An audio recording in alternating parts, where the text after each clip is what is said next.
नमस्कार। संगीत ईश्वर के द्वारा मनुष्य को एक ऐसी कलात्मक वरदान के रूप में मिला है जो उसको अपने मन की जो अभिव्यक्ति है, यानी जो उसके भाव हैं, उसको अभिव्यक्त करने का एक बहुत ही सुंदर साधन है और संगीत से कोई भी अछूता नहीं है। संगीत की बात करें तो संगीत के बहुत से जो रूप हैं वो आज भी प्रचलित हैं, जो प्राचीन काल से चले आ रहे हैं। हम इतिहास को देखें तो हम ये नहीं कह सकते कि संगीत कब शुरू हुआ। हाँ, ये कह सकते हैं कि मनुष्य या ये सृष्टि जब से है तब से संगीत है। हाँ, उसको जाना, उसको पहचाना, उसको अपने जीवन में ढाला लोगों ने अलग अलग युग में अलग अलग तरीके से। और इन्हीं अलग अलग जो तरीके हैं उन पर आधारित था विभिन्न प्रकार का संगीत। यानी हम जब संगीत की बात करते हैं तो बहुत सा संगीत हमारे सामने आता है, जैसे कि हम कहते हैं सुगम संगीत, लोक संगीत, पाश्चात्य संगीत। पाश्चात्य संगीत में भी अलग अलग उसके भाग हैं, जो हम कहते हैं कि वेस्टर्न क्लासिकल कहते हैं या रॉक कहते हैं, जैज़ कहते हैं। ये अलग अलग तरह का संगीत पाश्चात्य संगीत में भी है। भारतीय संगीत की बात करते हैं तो भारतीय संगीत में शास्त्रीय संगीत, उपशास्त्रीय संगीत, सुगम संगीत, लोक संगीत और आजकल का जो संगीत हम देखते हैं वो कहीं एक मिश्रण वाला संगीत भी है। जैसे कि हम जो रिदमिक पार्ट है वो हम वेस्टर्न म्यूज़िक से ले लेते हैं और इंडियन म्यूज़िक को उसमें एक फ्यूजन की तरह उसमें डाल देते हैं, तो एक नया तरह का संगीत जो है वो सामने आता है। संगीत में इस प्रकार के जो प्रयोग हैं वो तो हर युग में होते आए हैं और यही तो संगीत की एक बहुत बड़ी खूबी है कि वो इतने युगों से प्रवाहित होते हुए भी आज भी हमारे मन को उतना ही आनंद, उतना ही सुकून प्रदान करता है जो वो पहले था। तो मनुष्य की सभ्यता, या हम कहें कि संस्कृति की बात करें, कि जब इस धरती पर जो है सभ्यता का आगाज़ हुआ या सभ्यता पनपी, उस समय मनुष्य ने ज़रूर सोचा होगा कि ये कल कल बहती नदियों की ध्वनि या किसी बांस के जो वृक्ष लगे रहते हैं उसमें छेद होने पर जो ध्वनि उत्पन्न हुई उससे कहीं न कहीं वो प्रभावित हुआ, या किसी चीज़ के टकराने से कोई ध्वनि हुई उससे प्रभावित हुआ, चिड़ियों के चहचहाने से प्रभावित हुआ, कोयल की कूक से प्रभावित हुआ। तो उसने संगीत को प्रकृति से लिया। तो प्रकृति में संगीत तो कण कण में बसा था। हाँ, उससे प्रेरित होकर उसने अपना संगीत बनाया और आगे चलकर उसको अलग अलग नामों से जो है वो संगीत प्रचलित हुआ। तो संगीत को इसीलिए कहा जाता है कि ईश्वर की जो है एक दी हुई एक अनुपम भेंट है मनुष्य को, जो उसकी अभिव्यक्ति को जो है सामने प्रकट करता है। मन खुश है तब भी गाने का मन करता है, मन उदास है तब भी कुछ न कुछ भाव जो है उदासी भरे गीतों के रूप में सामने आते हैं, मन चंचल है तब भी इस तरह के गीत सामने आते हैं। तो हर तरह का, चाहे वो शांत हो, गंभीर हो, हर्ष का हो, चंचलता का हो, या किसी तरह किसी मौसम के आनंद का हो, किसी बसंत और बहार के आनंद का हो, हर तरह का जो संगीत है वो विद्यमान है। तो ये जो अनुभूतियाँ हैं ये इस प्रकार से जो है वो प्रवाहित हुई, जो आज भी हम जनमानस में उतनी ही प्रचलित हैं। जहाँ तक हम संगीत कला की बात करते हैं तो हम कहते हैं कि ललित कला यानी फाइन आर्ट्स में संगीत को सबसे श्रेष्ठ माना गया है, क्योंकि इस संगीत की बात करें तो संगीत स्वरों से और लय से मिलकर संगीत बना है। संगीत की बात करें तो हम ये कह सकते हैं कि जो हमारी इंद्रियां हैं उनको एकाग्रता प्रदान करने में संगीत का बहुत बड़ा योगदान है।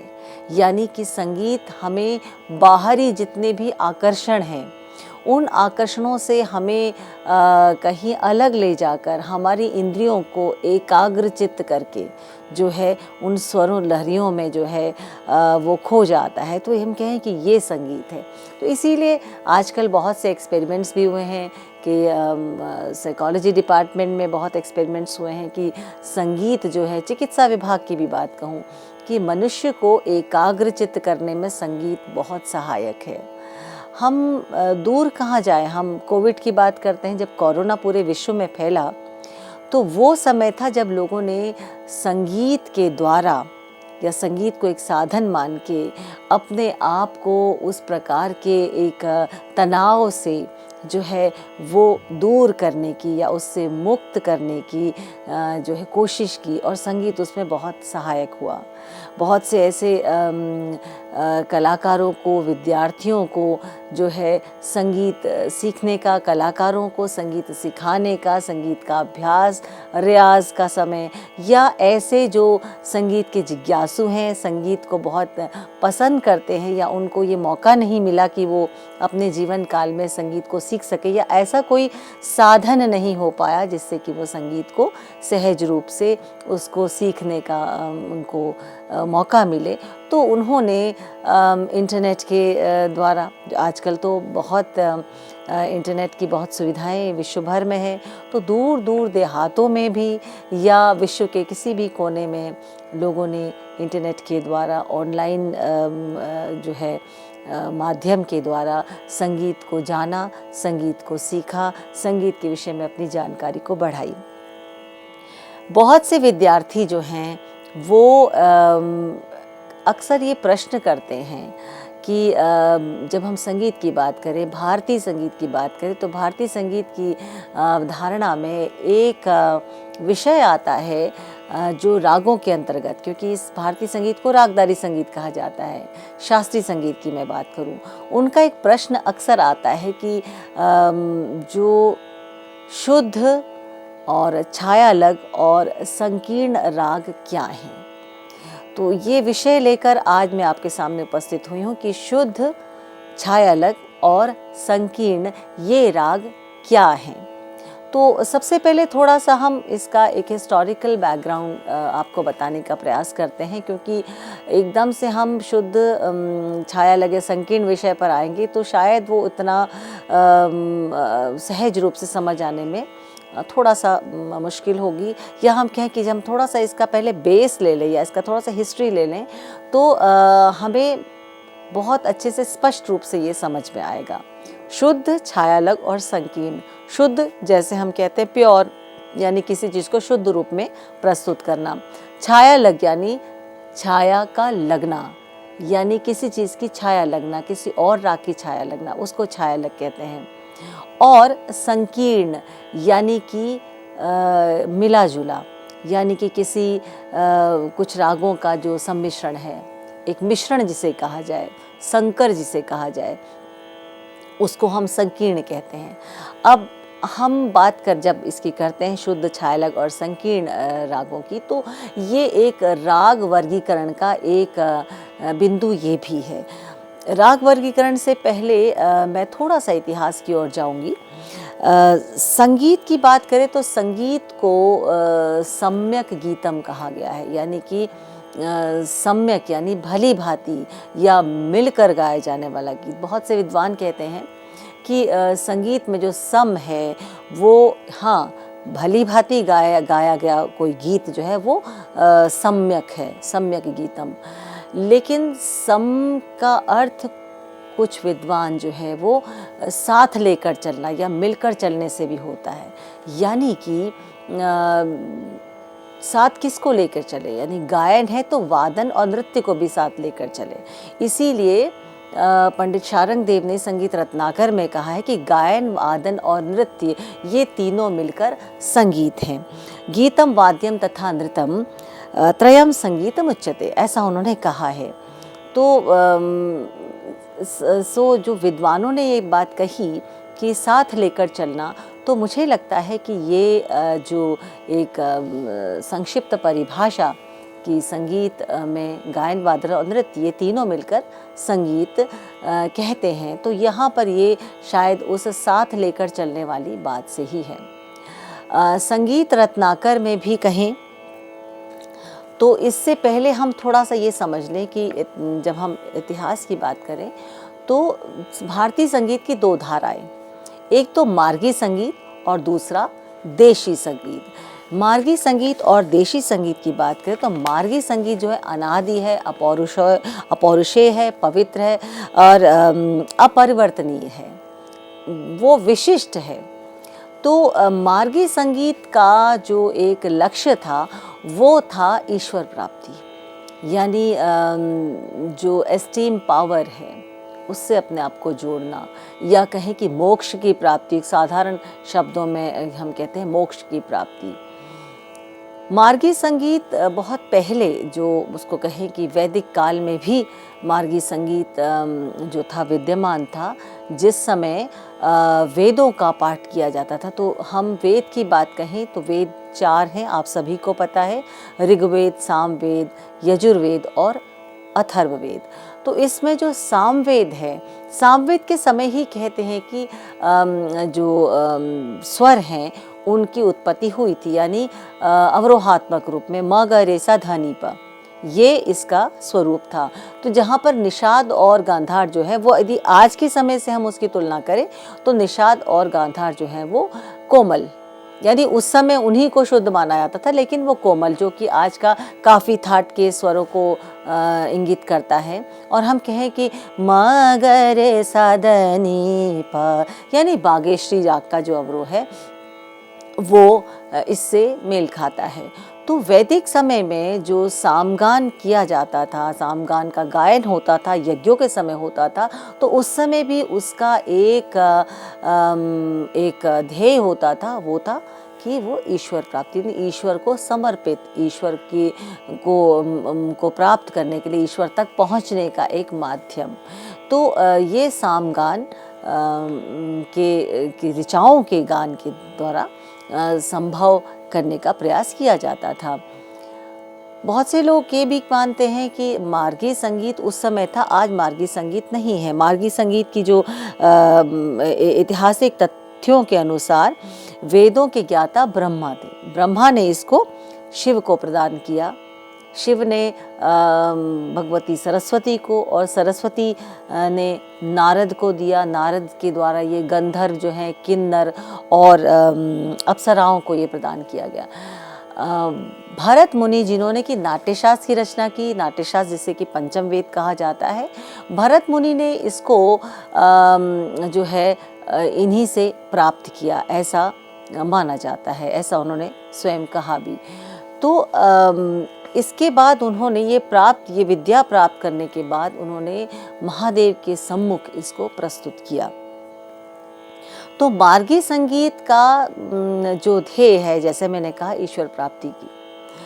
मार्गी संगीत, कुछ विद्वान कहते हैं कि आज के युग में मार्गी संगीत नहीं है, लेकिन एक मत ये भी माना जाता है कि जो वैदिक गान का जो पाठ होता है, सामवेद का जो पाठ आज भी होता है, वो भी कहीं न कहीं ईश्वर तक पहुंचने का एक माध्यम है। तो ये एक चर्चा का विषय है। हम आगे चलते हैं देशी संगीत के बारे में।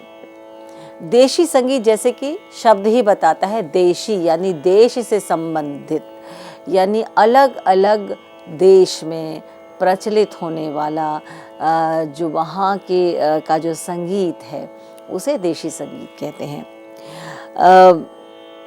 इस संगीत के अनुसार हृदय रंजक वो गीत जो है, जो विभिन्न देशों में प्रचलित है, उसे देशी संगीत कहा जाता है।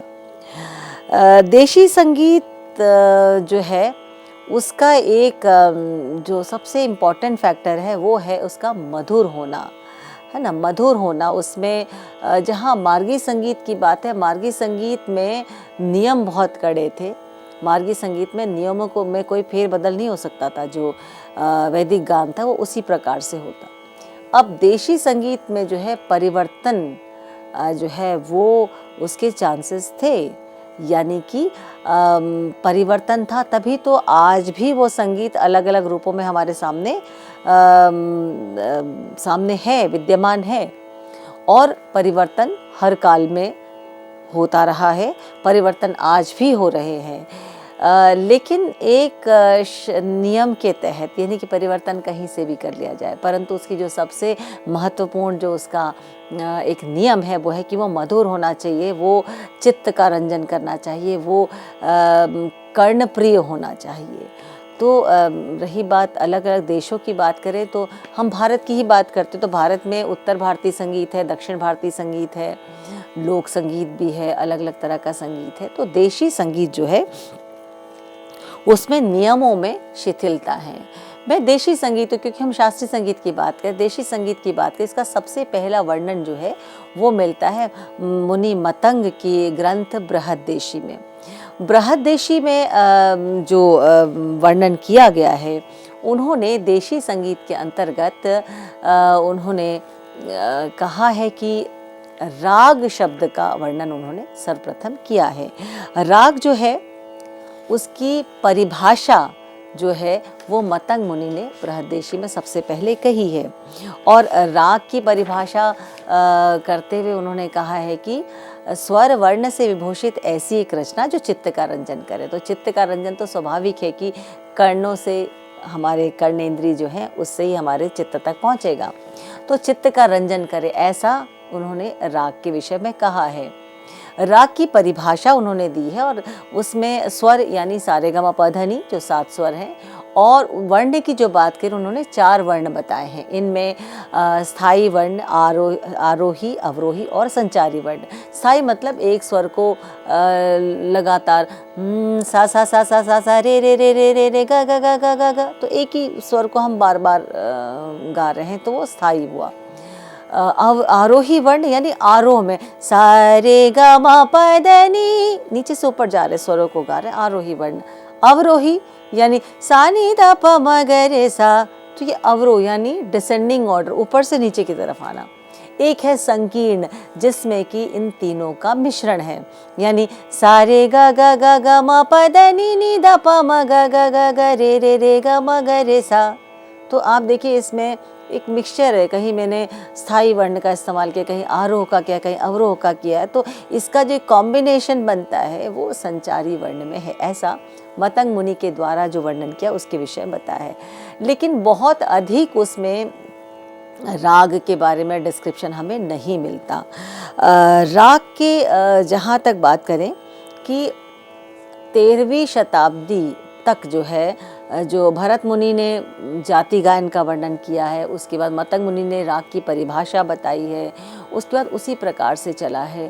13वीं शताब्दी में जब संगीत रत्नाकर ग्रंथ का जो है वो उसकी रचना हुई, और पंडित शारंगदेव जो उसके रचनाकार थे, उन्होंने जो है रागों का वर्णन किया, और उसमें जो राग वर्गीकरण जिसे कहा जाए, तो राग वर्गीकरण जो है वो उन्होंने 264 रागों का वर्गीकरण किया है, जिसमें उन्होंने द्वितीय अध्याय में जो है राग विवेकाध्याय संगीत रत्नाकर का, उसमें उन्होंने इन रागों का वर्णन किया, जिसमें उन्होंने मार्गी और देशी ये 2 भागों में रागों का वर्णन किया है। मार्गी के अंतर्गत उन्होंने ग्राम, राग, उपराग, भाषा, विभाषा, अंतर्भाषा, इस प्रकार से उन्होंने दिया है। देसी रागों का रागांग, भाषांग, क्रियांग, उपांग, इस प्रकार से उन्होंने जो है वर्गीकरण उन्होंने बताया है। तो रागों के वर्गीकरण की हम बात करते हैं कि हमारा जो विषय है शुद्ध, छायालग और संकीर्ण, ये भी राग वर्गीकरण का एक विषय है। तो रागों का वर्गीकरण यदि हम कहें तो 3 प्रकार से मुख्य रूप से हम कहें। पहला है राग रागिनी वर्गीकरण, यानी राग हैं उसकी रागनियाँ हैं।